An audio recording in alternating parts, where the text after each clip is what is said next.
Hey there, it's time for the show, the Tatiana Show, where you make friends and talk life and crypto.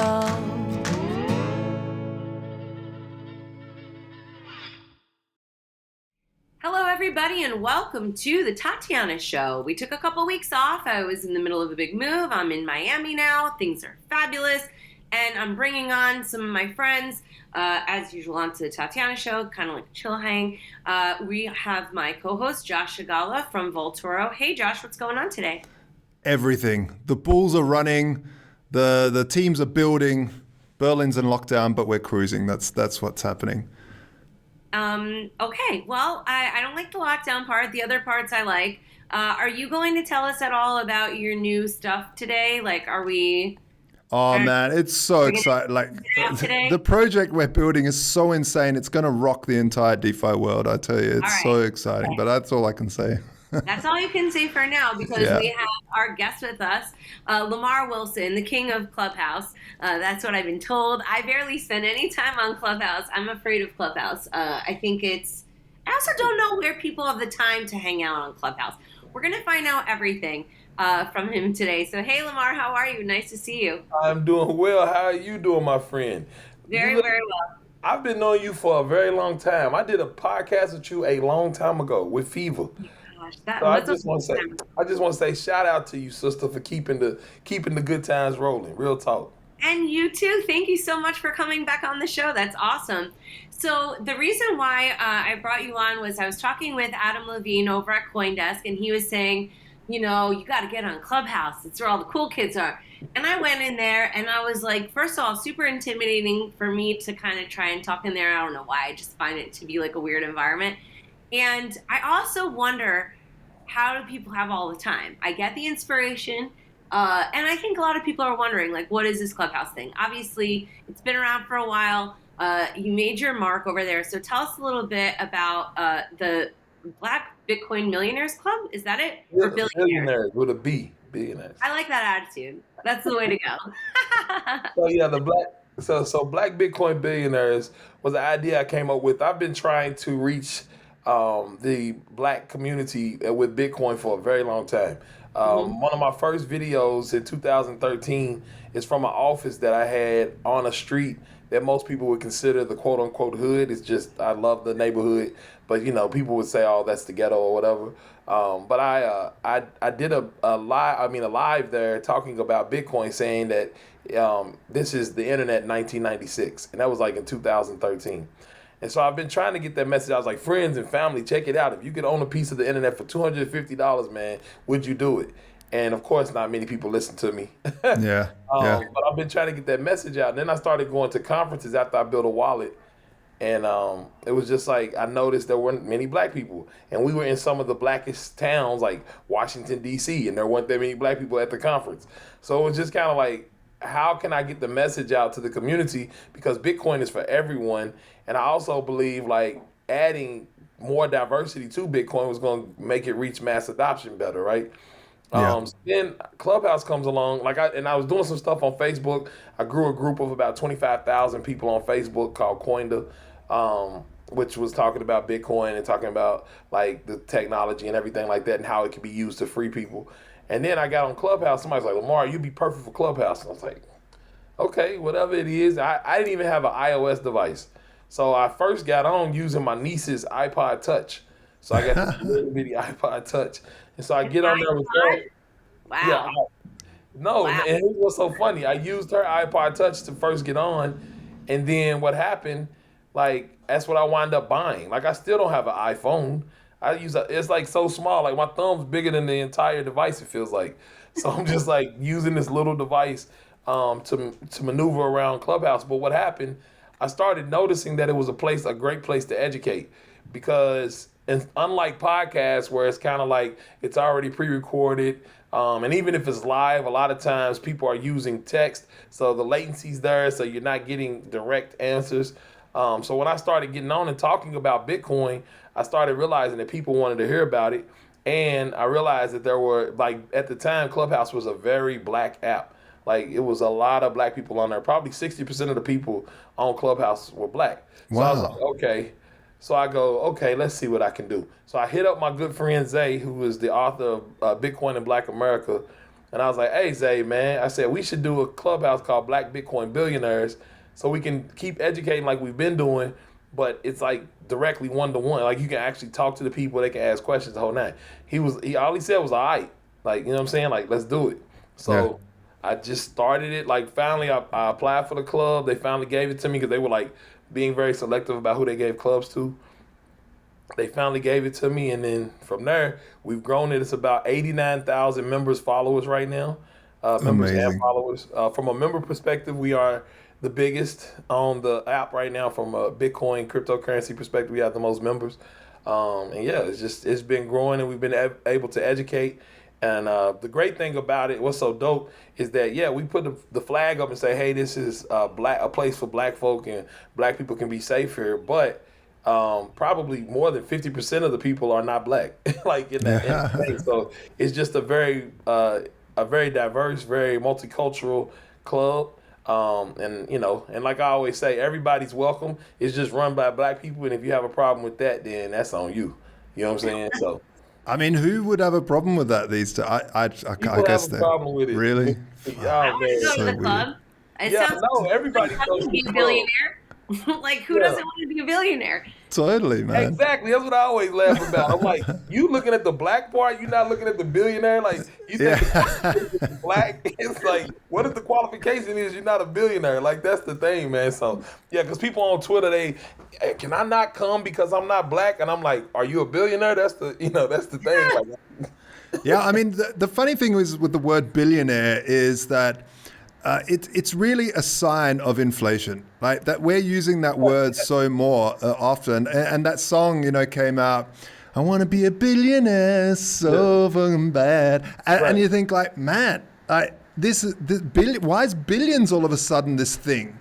And that's because that's a really clear sign of a normalization of these ridiculously high numbers. right. And it just keeps happening, right? Like, at some point in time, that somebody was glad to be a hundredaire. Yeah. You know what I mean? Yeah. It's like, I got a couple $100s, and they were like, "Oh my gosh, that guy got a couple $100." He's got golden horseshoes. Right, exactly. But it's like Zimbabwe, right? They like, what is it? A trillion? Like $1 trillion to get you a coffee or something crazy. So that definitely is a sign of inflation. Like really, really, really, really, really seriously. So yeah, man, it's that is a. I didn't even think about that. I'm gonna start saying I'm a hundredaire. I like that. Well, they're going to reset it eventually because it will get crazy. We work with gold of Voltoro. We do Bitcoin and gold, so people trade Bitcoin versus gold and back and forth. And what I find interesting in the crypto space is that they're so anti-gold, and then gold people are so anti-crypto.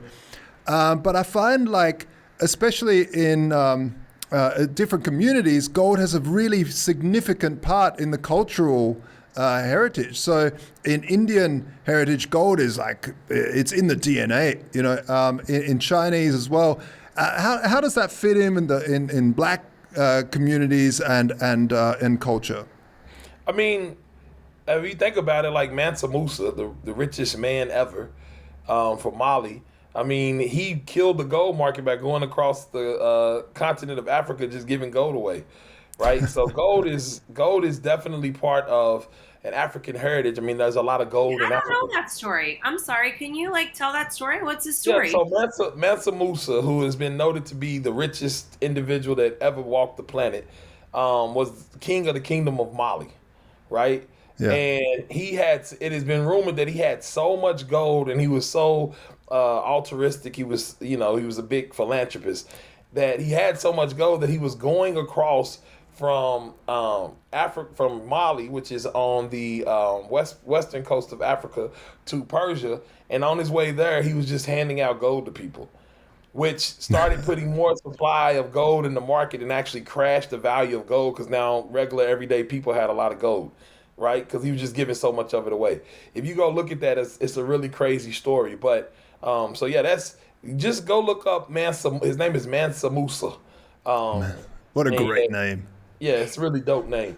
And I found out I got a little bit of Molly in me. So when I did my Oh Nice. DNA wow. test, so maybe I got some Mansa Musa. Yeah. He's part of my lineage. No, but yeah. So I think like for me, I think the reason why you have this. Oh, you want to know about in the what's name, and then of course when hip hop, right? Hip hop, gold was a symbol of like wealth. Like back in the day, I remember I used to want a Dookie chain really bad. Dookie chain, like a big rope chain. I used to Yeah, want man. those really, really bad. I used to want like Cuban link. Like we used to want all types of gold chains back in the day because like all of our favorite rappers had gold chains, and so we was like, oh, that's the way, because that's money. Yeah. Um, but as I got older and started realizing that I wasn't really a big gold guy, like I'm not a big jewelry person at all, right? I'm not really down with that. Yeah. And then I got into Bitcoin, and it makes way more sense. Like Bitcoin to me makes way more sense than gold because gold is not provably limited. Like Yeah. they just found a mountain of gold in the Congo. Like think people have been looking for gold all of this time, and these did you see the village that ran up and got the gold and like and like literally with shovels taking the gold back to the village?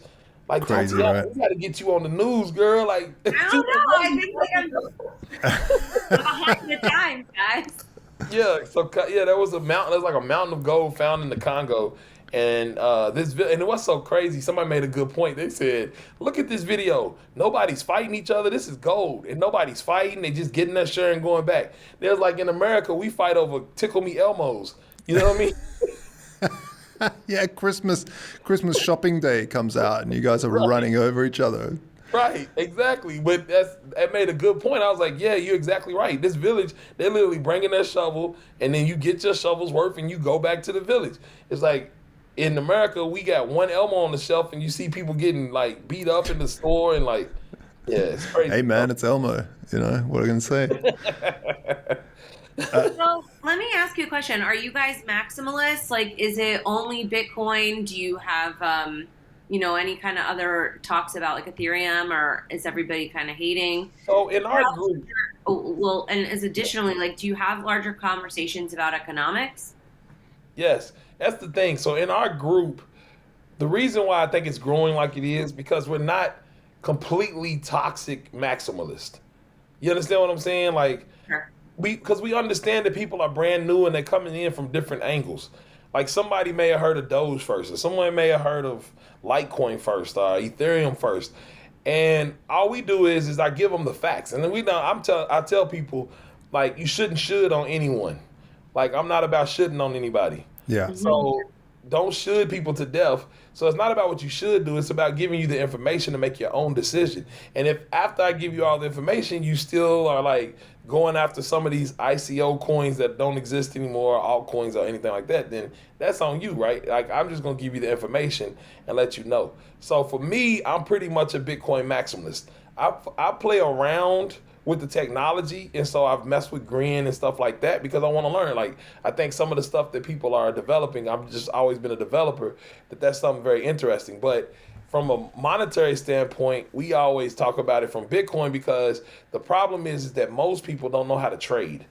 And then they get in there and they think they know how to trade and they wind up losing so much money instead of them just being able to just buy Bitcoin and sit on it and hold it.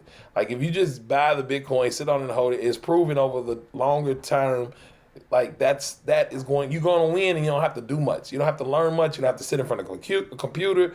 You don't have to try to time the market, when to get in, when to get out. So yeah, Yeah. we mostly tell people about Bitcoin, but I definitely have rooms where I'm debating people about XRP. I debate them about Ethereum, just to tell them, like, from a technical standpoint, which is what most people don't understand. They just see the price and say, well, look, XRP is only 20 cents. I bet it's going to go up. You know what I'm saying? And it did. It went up. So then they come back in the room. I told you it was going to go up. But it's like, do you understand the economics behind it? Right? Do you understand, The like, why pumponomics. in the future that it's going to hold value? Yeah. Yeah. Yeah, you know, I really coinomics love what you said. exactly, I really love what you said there because I'm the same. I don't like telling people, no, that's explicitly a scam. I rather tell people what scams look like. And this has been a problem in our society, in the West especially, is like we try to de-risk, especially the governments, they try to de-risk everyone, de-risk de-risk, de-risk, de-risk. And then no one really understands what a scam looks like. So they'll go out, they'll get a call from any old rando, and they'll actually go and buy gift cards to pay this weird guy with an Indian accent or whatever accent, just, and you're just like, huh? What? How can you fall for stuff like that? And I think this is what crypto is so good at, is that teaching people what scams look like and learning about it and saying, no, I'm not going to fall for that because I've been told this is what a scam looks like. Or they need to burn their hand sometimes to go, that hurts. I'm not doing that again. And really, that's the future, is learning what scams look like and not being protected. Like this is the thing with Wall Street and all that. There's so much regulation basically to protect people. And I understand that. But nowadays, scammers are so clever. You really need to understand the fundamentals of what a scam looks like, and not just, and this is what I don't like about maximalists. They call everything a scam. So they'll say Ethereum's a scam. And then OneCoin will come along and you go, well, you called Ethereum a scam, and OneCoin. So OneCoin's obviously just as good as Ethereum. No, it's not. It's a total scam. Right. And I don't like this calling everything a scam. Right. My whole thing is if what you said, like, so when you're saying regulation is set to protect people, I don't ever believe that. I think that it's set to basically divide people into classes.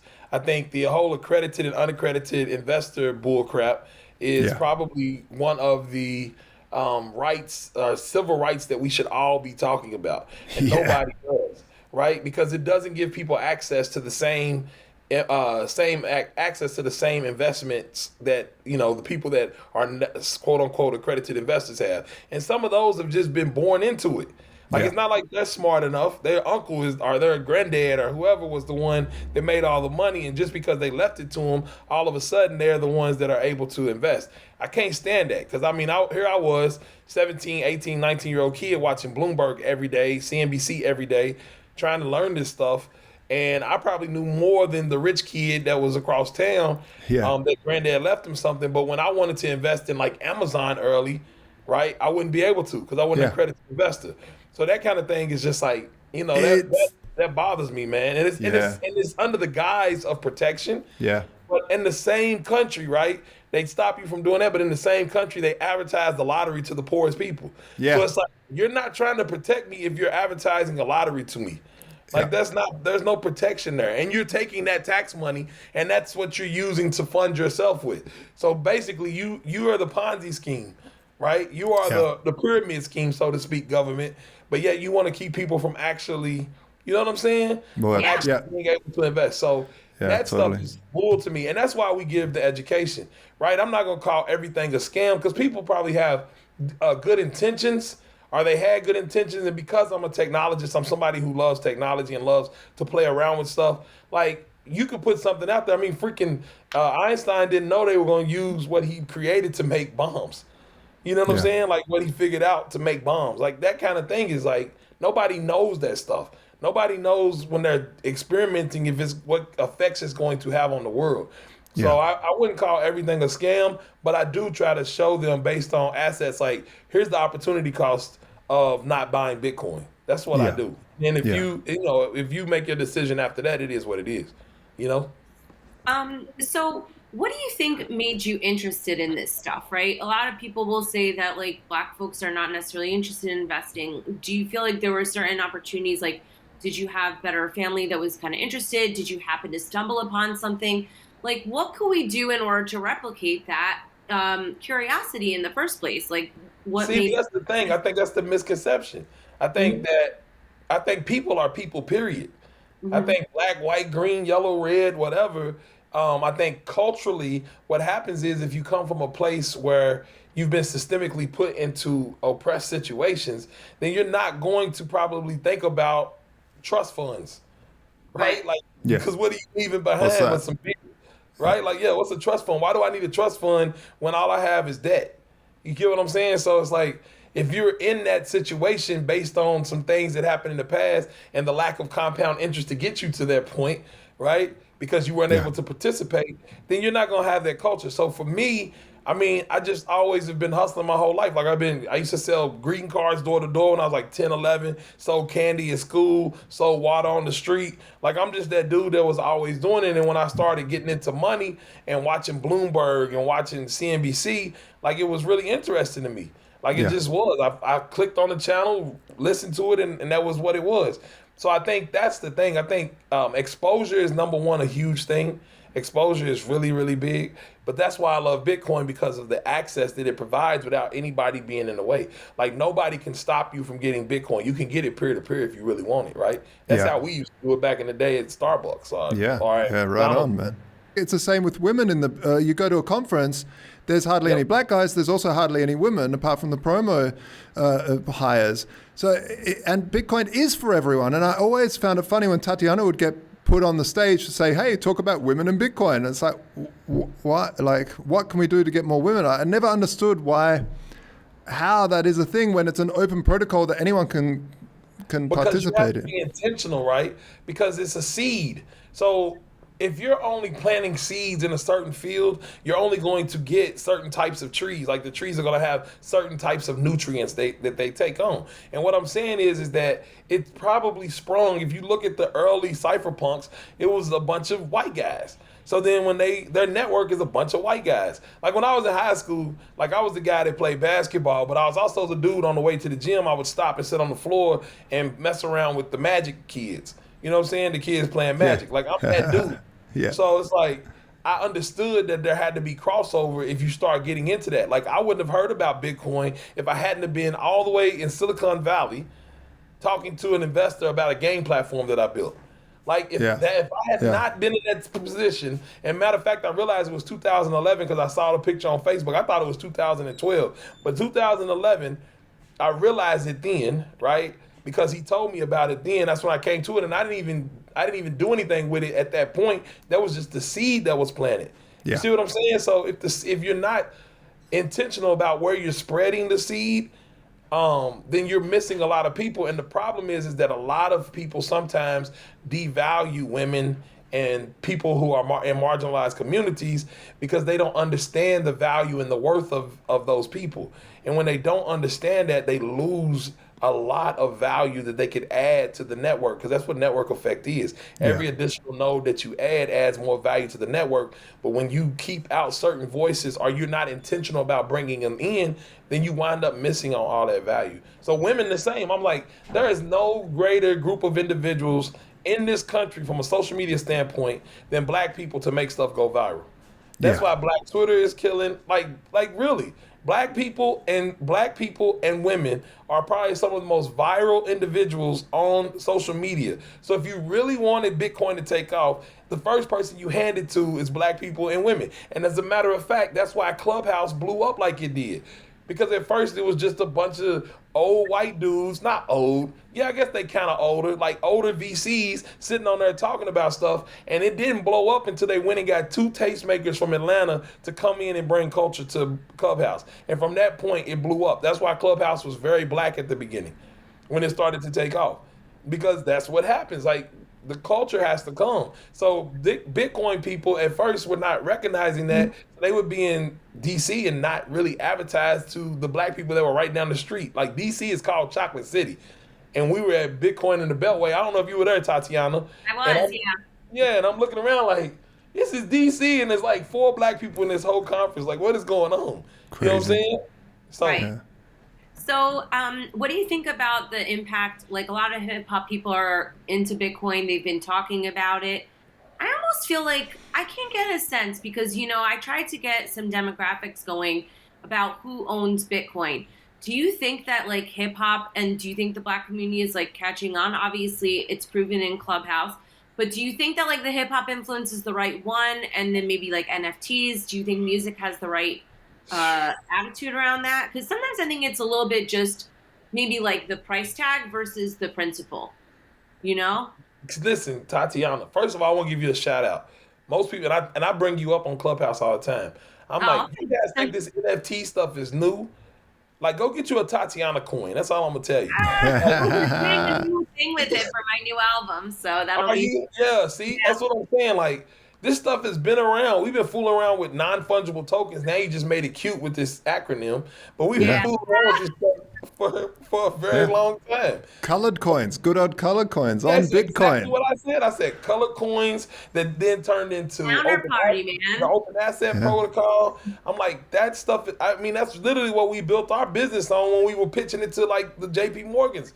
Like we literally built our business using colored coins because we were making accounts receivables non-fungible tokens. So it's like we've been doing this. So I say that on Clubhouse all the time. But from back to your question, I think what happens is that number one, sometimes people feel like they missed out and they want to catch another. Ship before it gets really big, right? Before it turns into something huge. They want to find the next Bitcoin because they want to become millionaires as fast as possible, and not realizing that sometimes you just have to grab onto the big ship because we still got a long way to go. So when people see the price tag of 60,000 or 58,000 Bitcoin, everybody says I'm too late. But do you remember, Tatiana, back in the day, like when it hit 1,500, everybody's like, oh, I'm too late, I missed it. Man, they've been saying that at $30. Yeah, I know. They've been saying that. The whole way up, like it's always, oh no, it's too late, and no one ever listens. I think that's the most frustrating thing about evangelizing Bitcoin is like I could have had so many rich friends right now, right? And they're gonna be mooching off of me when the dollar crashes. I'm gonna be like, they're gonna be like, oh, you for a loan. I'll be like, no, you learned your lesson. No, that's what's so funny because I said the same thing. I was like, I've been telling you all, but then as soon as there's a guy, he hits me up constantly. So when it's 1,500, I'm telling him about it. He's like, man, I should have got in when it was at 300 when you was talking about it. Yeah. And then it hits 1,500, man, but I think it's too late. No, man, it's not too late. Just get you a few, dollar cost average, get you a few. He's like, then it goes up to 10,000. Oh man, I wish I would have got in at 1,500. And I'm like, okay, you at 10,000. Okay, listen, get you a few, man. Finally, it got to 18,000. He's like, man, listen, I've been listening to you for all of these years. I'm going to finally give you some Bitcoin. And then, probably about 2 weeks ago, he's like, man, can you believe where Bitcoin is? And I'm like, brother, I've been trying to tell you this for so long. Like, you know what I'm saying? Like, I've been and it's like everybody does it. Now, like, my wife, she's like, Lamar, you got to put your class up. Because I did a class for a school. And people hit us up. When the price goes up, they hit her up, they hit me up. What about this Bitcoin? What do I need to do? So my wife's like, just put the class up, and if they really want to learn, they'll just take your class. You know, the weird thing is, with jeans or anything else, it's like when people talk about if it's something on sale, the jeans are on 50% on sale, everyone talks about it. Bitcoin, if it goes on sale, no one talks about it. CNBC takes the ticker off. They stop talking about it altogether. As soon as it's all-time high, CNBC's talking about it. Everyone's calling you. Your WhatsApp's blowing up. And it's like, man, guys, don't you understand? It's like a sale. When it's down, that's when you should be talking about it. That's when you should be buying. Right. Yeah, but there's a whole other challenge here. And the problem is that then, even though you tell people good security practices and you teach them and you send them 80 links to different things that they should watch, they don't do that. They still lose their drive. They come crying to you, and then you get emotionally bullied because nobody wants anybody to lose Bitcoin. And now all of a sudden you're spending your time where you could be building stuff and making real money, helping some schmuck who should have just done it right the first time. But I'm mean for telling them that. I never tell them that. But I think it, and I'm starting to get a little resentful. Like, I think we need a service for all of our friends that didn't listen and just be like, go here. Because the thing is, I'm with you, Tatiana. I'm not a, I told you so type of person. All I do is when they come back again, I'm like, it's still time. Yeah. You still got time. I think this year is going to be crazy by the end of the year. I don't know why. I just feel it. Because it just seems like there's a storm coming from the corporates. And to be honest, that's my real mission. I'm not trying to put us back into a position of where the power people are the corporations again. And right now, it's a beautiful thing because most of the corporations aren't in, and 18 million Bitcoin are already out in the world. It means it's some regular everyday folks. They got Bitcoin. And they're not regular everyday to everybody else now because they bought peninsulas and all this other stuff. They've become the new power class. But I think that this is one asset where we as the everyday person can front run Wall Street. And Yeah. I think that's why I'm trying my hardest to get this message out. And people are like, Lamar, like, why are you doing this so much? Why do you care so much? Because I truthfully believe when I read the white paper of Satoshi, that's what got me involved was the freedom. Yeah. Like that was what it wasn't about. Like that time, it wasn't about the money. It was literally like I can control my own money and I can do whatever I want with it and program it. Because I have a finance degree and Yeah. I also am a developer by trade. Right, I built the Pheeva wallet. So it's like that. Those things together. Like when I saw the Satoshi white paper, I was just like, oh my gosh. Like this is I've always been against the system, been a rebel my whole life. Like I'm the kid to get kicked out of class. Like I'm that dude. So Yeah. I'm like, now I want to get kicked out of the financial class by Yeah. me basically choosing this revolution. And I saw that revolution and I was like, this is a revolution we can fight with no guns. Like Nice. just make a choice. You could be on an island in Belize somewhere. You know what I'm saying? And fighting the revolution hard against the United States government. You know what I mean? You don't have to do About anything. every government. Yeah, every government. And all you have to do is buy Bitcoin. Yeah. Yeah. Buy Bitcoin. Buy It's Bitcoin, really the hold on to biggest Bitcoin goal. and keep it moving. Yeah. Or earn Bitcoin. Or Yeah. earn it. Yeah, earn it's better. Yeah. Earn it is far better. If you can get somebody else to buy it and give it to you, that's feeless Bitcoin. Yeah. Yeah. Yeah. That's why Elon Musk is now getting his cars. He's getting it at cost. Right. Cool. So what are you working on right now? Like you're doing this Clubhouse stuff. What's going Yeah. on with Pheeva? What's going on? You mentioned like you had a few other businesses that you're doing that have Right. nothing to do with crypto. I think it's good to be well-rounded. Tell me about them. Yeah, I just listen. There's one thing people are like, Lamar, just focus. I'm like, for what? Ah, Because I mean, if I'm interested in it and it's life, I gotta live it. Because tomorrow's not promised. So it's like, just live your freaking life. If you're interested in something and it's something that ties together, I just make sure they tied to my principles of light, freedom, and love. Right? If as long as it's tied to those principles, I am focused. I'm focused on my principles. And so like, I have a hemp company that I'm building called Sunjoin, and it's Nice. really about the people. Sunjoined is really about like finding those farmers, finding those producers, finding those distributors, bringing them together in a network so that we can control a vertical where the majority of the money from that vertical that we build goes back to the people who are actually working. It's the mentality, and it's funny because Tatiana, I think I talked about potluck capitalism on your show when I did it with Pheeva. It's the same mentality. Like I haven't changed. I just figured out a way to do it. It's potluck capitalism. It's everybody brings stuff to the table. We build a capitalist type company, but instead of just the king that sits at the head of the table eating the food first and the scraps going down to the people, this goes back to it's like a potluck. Everybody brings food to the table. Everybody gets to eat. And guess what? The king who runs the house, who owns the house, he gets all the leftovers. But believe me, I've never been to a potluck where there isn't leftovers. Like there's always way more leftovers. Yeah, there's way more leftovers than the king can eat. So why not just let everybody get their fill and then you get the rest? You know what I'm saying? Like figure out a business to make sure that the participants in it can actually it's Bitcoin mentality, right? Decentralized participants can actually benefit from it. You know what I'm saying? And then the miners, they get a fee for, keeping the network secure. So yeah. I mean that's what Sunjoined is, and then Black Bitcoin Billionaires has become a business, which I wasn't expecting at all. I was just trying to educate, and then we wind up getting supporters that kind of came into they come into our rooms, listen to what we're doing, and they're like, Lamar, I want to just be behind whatever you're doing. And I'm like, well, look, this is how you can be behind it. Just support us, And so when that happens, like it became a business, So yeah, man, it's really cool. Do you think you're going to do something in person with other people on Clubhouse at some point? Oh yeah, so I mean, I've had Eric Weiss on Clubhouse. I've had Anthony Scaramucci on Clubhouse with me. I can bring you through, Tatiana, anytime. I'll go there. Come on I through. want an in-person event. That's what I'm saying. Like we got to get back to in-person. Oh yeah. So here's the thing. So presence. yeah, I'll be in Miami for the Bitcoin conference. That's awesome. I'm speaking there, and we're gonna try to put a little booth up like you used to have at some of the conferences to let people just sit on the couch and talk. And then we're also trying to get a mansion. Like we're trying to get like the Black Bitcoin mansion, the Black Bitcoin Billionaire mansion where everybody can come through and just kind of like hang out. We're trying to do that too. So yeah, we're trying to do some in-person stuff, and then pipe it in the clubhouse, of course, for the people that can't be there. That'll be Nice. really cool.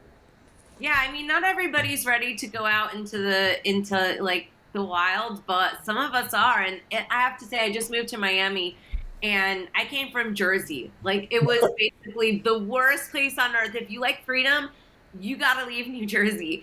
And now I'm in Florida, and I'm really happy that I made the move. And it's really cool to see everybody kind of coming together down here. And this is such an incredible place for Bitcoin right now. There's all Right. this art going on and stuff like that. Like, has the Black community gone into the NFT thing? Like, is there like an art interest like among the artists and stuff? Yeah, for sure. So that's one of the things that's like, I don't know if you saw Snoop. I think Snoop's doing something with crypto.com. No, But I I think, didn't. Wow. yeah, yeah, I'm Tatiana, we gotta get you the news, girl. You Yeah. gotta get on Clubhouse. Working. No, Adam Levine and I were funding Token FM and Tokenly, and that's like all I can focus on is Right. just making that happen. Because every day I watch all these people, I'm like, I could do that with my platform, but we need money first. So I just you're like a fool, like, and we're really close to it. But you got to be a little bit focused sometime. But now maybe I'll come and hang out on Clubhouse. Yeah, you gotta come in. Almost there. Here's the great thing about Clubhouse, right? You know why I love it? Because it's the one platform that you can actually participate butt naked. And what I mean by you know what I'm saying? Because you could just be doing anything. You could be in the background, like changing clothes, getting ready, getting in the car. Like you could just keep moving and still be on the platform talking to people.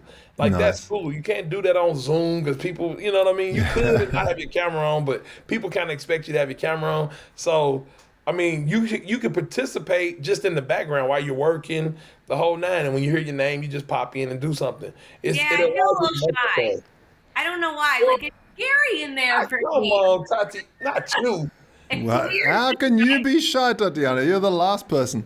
But I'm shy in that room. I don't like it. Like, I can't read anybody. Like, everybody's saying these things. And also, I always felt at a significant disadvantage because I don't have a technical interest, right? And I don't really care that much about finance. I care about freedom, right? So I always think, like, well, what could I have to say? If they ask me about something that's totally directly related, then yes, I have something. But otherwise, I don't know. I don't need to bully my way into every conversation, but maybe I could be a little less like. Not even bully your way. All you have to do is just come on stage. I'll make you feel comfortable. Like All right. Tatiana, That's I was true. at It seems like they feel comfortable. Tatiana, was that in New York City? You had like your Tatiana coin launch at a bar. Yeah. Yeah, we did it down in the Bitcoin Center and I think somewhere else too. It was quite a thing. I remember. That's what I'm saying. It was like I remember coming in the bar. I was like, man, Tatiana, you've been around. I've been around you for a very long time, and like I said, I want to give you your flowers because I don't think people understand what you've been pushing. No, you've Yeah, been pushing man. this. You've been pushing this for a while, sister. Like for a long time and sticking with it and being consistent and you know what I'm saying? Like True. Thank you. I appreciate that. yeah, and now you building something else. Like tell me about Token FM just real quick. I know it's just you interviewing me, but what's Token FM? So I'm surprised you and Adam haven't talked about it. So Adam Levine from Let's Talk Bitcoin and Yep. I basically have been working on Tatiana Coin since the beginning. And when we made it, it was like we had a car without any roads. And so Adam built up Tokenly, and so it has like an e-commerce solution. It has a token-controlled access, has messaging. It's got like a music and creator platform that does anything and everything, like from copyright management to automatic payouts to creating NFTs to NFTs that go cross-platform. We're protocol agnostic. Like it's fire, and like now we finally, when you're early. It gives your ego a beating. You're just like, man, I suck. This isn't like working. Right.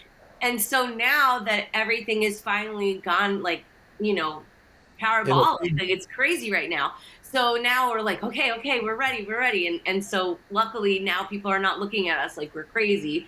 And they're like, oh, you guys are smart. And we're like, not only are we smart, but we made a lot of mistakes. And that's a good thing because when you make all those mistakes, you learn what is going to screw you up a little bit later, and that's very valuable Right. in my opinion. Right.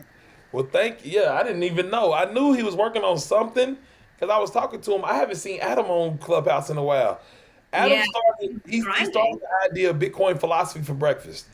And then me and Nice. I was supposed to do it.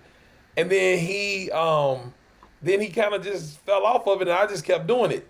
So I always say this room, the Bitcoin Philosophy Breakfast, is an idea by Adam B. Levine, because he wouldn't come back. He hadn't come back in a while. So I think he kind of, some people, like, they get in the Clubhouse and they realize they're like, oh man, I'm spending a lot of time here. And so the other side of it is like, I'll just boycott it. It's almost like, ooh, I ate too much sugar. I need to just fast from sugar, right? I need to go on lit from sugar. And I think that's what happens. So people drop off. Me, I just see the ability to be able to communicate this information to people and, you know, have fun and just get it out there to folks. So, yeah. I'm coming in there again. I'm going to give it another try. And to be fair, I did think it was cool, but I feel really overwhelmed lately. Like this whole year and last year, just everything is going faster and faster. And it's harder to find a work-life balance. What is your method? Because you seem like a jolly guy. Right. I just literally put it in my schedule. I say, this is the time I'm going to go on Clubhouse. This is the time I'm going to do work. Plus, I only sleep 3 to 4 hours a night. That's literally I've been doing that for like 12 years. I sleep about 3 to 4 hours every single night. So I have more time in my day than most people. Do you miss Wow. Do you miss sleeping? Because I just did an interview on Proof of Love, my other relationship podcast, and he was talking about living forever. And so the secret is sleep. So do you feel like you're maybe like losing time on the back end? I mean, the back end's kind of boring anyway, so whatever. Think about what you just said. If I have 4 more extra hours a day than everybody else, then I've lived more life than everybody else too. That's so true. even if I don't live longer on the back end, I'm still time is time. So I got 4 extra hours than everybody else every single day. So I'm just taking mine right now. You know what I'm saying? Because there's gonna come a point that when you turn 90 or something, like it's gonna slow down for you anyway. Yeah. So it's like I'm just getting more hours in the moments that I can walk around, have a good time, go to the beach with my wife. Like, you know, I'm just getting more of those hours in while I'm having a good time. And when you're 90, it takes a whole hour to get down those stairs anyway. So that's what I'm saying. No, real talk. Like, have you ever, like, my wife's great grandmother was 107, 106 when she passed. But Wow. I used to talk to her all the time. But the thing is that she would sit in the kitchen next to the refrigerator and just put her head on it and go to sleep for like 20 minutes at a time. I'm like, so she's catching, you know, but she was like, she used to keep watching kids. She used to come in there when she had to go to the hospital, and when that would really be wrong. She's just older, so people put her in the hospital quickly, like, oh, something's wrong. She would look at us and go, get me out of here. So it's like, Nice. It's like, she's sleeping then, but I'm like, if I don't sleep now, and I don't know. And you see, I got tons of energy. People are like, how do you have so much energy? How are you always up? I'm like, I don't know. It's just how I've been built for a while. So I just keep it going. Hey man, one thing I'd love to do is come on and you know, it's rare to meet you know, an OG that can remember some of the things that have happened in the past. And one of the, you know, I'd really love to do a show about the past. You know, all the incidents like Insta Wallet. You would have probably remember when they went. That was way back. And then Mt. Gox, of course, and the DAO hack. And there's all these amazing stories. The Silk Road, of course. And I'd love to, you know, do a show where we just talk about that journey, because it's really felt like I've lived in a cyberpunk novel for the last 10 years of my life. No, that's what I say. I'm like, my whole thing is that when I started in Bitcoin, like Texas Bitcoin Conference was my real introduction to the Bitcoin community. And that conference had like the most diverse group of like people from all over the world, right? Yeah. But they all were kind of libertarian, anarchist type people from everywhere. You know what I'm saying? And then, we went to, what was it called? Brave New Books, I think that's what it's called. Yeah, Brave New Books. Yeah. Down in the basement. And I remember people had on like AKs and flip-flops. You know what I'm saying? In a bookstore. And I'm like, okay, these must be my people. Like, I'm not used to hanging with these people, but these are my new people. Oh my God. So I thought that was really cool, right? Because I was like, it's such an eclectic type of group of people. They were trying to invite me to Porcupine Fest. I said, nah, I'm good. I'm not about to go in the woods with a bunch of white people. I'm not gonna do it. I'm sorry. I've seen that story too many times. Hey man, you know, That's what I really love. That beautiful diversity in Bitcoin in terms of philosophy. If you're not an anarchist, then you get in it because it's for technical reasons. If you don't like the technical, then you get it in because it's going up in value and number goes up technology. If you're not in it for that, then you're in it for the need for necessity, that you need to send it to a friend overseas or whatever. Right. But it's definitely the crazies in the early days that were like, you know what? Imagine a world without government. Without government. And let's just stop there for a second and imagine that. And most people can't. They stop at the roads. But Bitcoin allowed us to go past that, to really start to imagine, wow, we can go further, Right. No, seriously, because me meeting that crowd, I don't consider myself anything politically. I don't like politics. I don't like anything political. I just don't, man. It's stupid. It's stupid to me because what winds up happening is that you're supposed to be a public servant and you wind up going towards your own interest at the end of the day. And it's like you're supposed to be, your whole thing is to represent the people you serve. But anyway, in Bitcoin, what happened though, I went to the Texas Bitcoin conference, which was that kind of conference, had some crazy stuff happening. And then I went I think it was a month later, went to Coin Summit. And that really made me go, oh. So what I saw here at Texas Bitcoin conference is not what's coming. And what was coming at the Coin Summit was a conference I couldn't afford to get into. Yeah. And there was a bunch of people in there with blue and gray suits. Yeah. And it was like, this is a different group of individuals. This is what's coming. And as we can see, this is where we are, right? Like, we're moving towards that direction of not the self-sovereign Bitcoiner to custody banks Bitcoiner. Yeah. You know what I'm saying? So I don't like that, but that's why I'm fighting a good fight, bro. Trying to bring everybody to the rebellion. The empire is turning people into stormtroopers, and we're trying to save people one at a time, man. I like that. Very cool. So everybody, please make sure you check out Lamar on Clubhouse. They can find you on Twitter. We're going to put all the links. Like, what if somebody can't get into Clubhouse? We have 2 minutes left. What do they do? Yeah. You can go to Black Bitcoin Billionaire on YouTube. Check that out. You can follow me on all platforms. Big Mar, BIGMARH.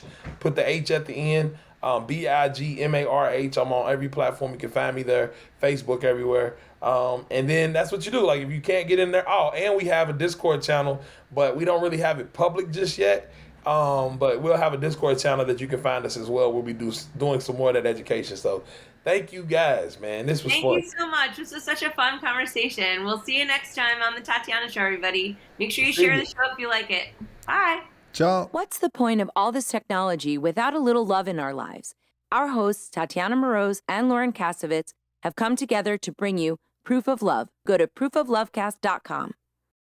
The Tatiana Show has been brought to you by CryptoMediaHub.com, a boutique marketing and PR agency for Bitcoin and beyond. Hey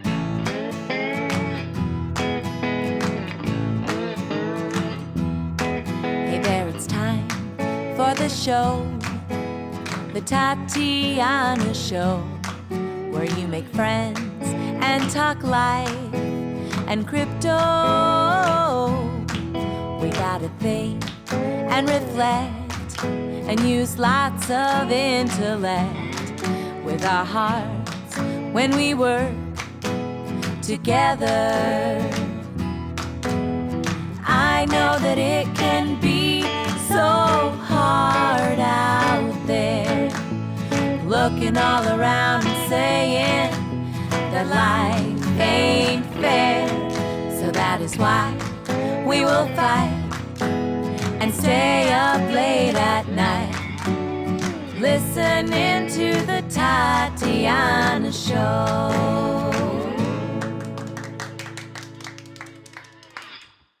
Thank you for listening to the Tatiana Show. Please follow us on Twitter at Queen Tatiana or on Facebook and Instagram at Tatiana Moroz Music. More episodes can be found at thetatianashow.com, and make sure you leave a review on iTunes and tell your friends. You are listening to The Tatiana Show. This show may contain adult content, language, and humor and is intended for mature audiences. If that's not you, please stop listening. Nothing you hear on The Tatiana Show is intended as financial advice, legal advice, or really anything other than entertainment. Take everything you hear with a grain of salt. Oh, and if you're listening to us on an affiliate network, the ideas and views expressed on this show are not necessarily those of the network that you're listening on or of any sponsors or any affiliate products you may hear about on this show.